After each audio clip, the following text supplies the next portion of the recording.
So guys, yayawa ako class 1 basketball match.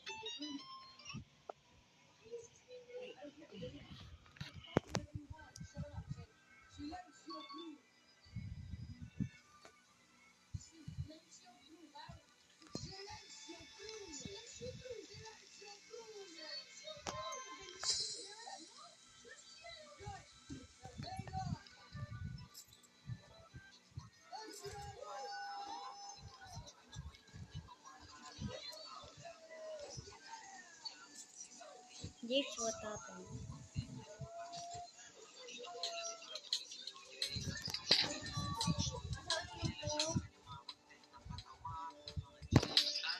So guys, I'm videoing today right now.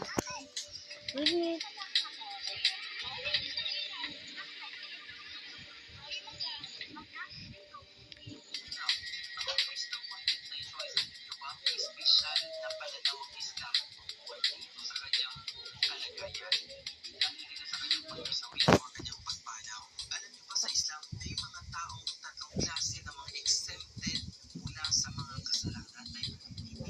what the end is gonna be so awesome.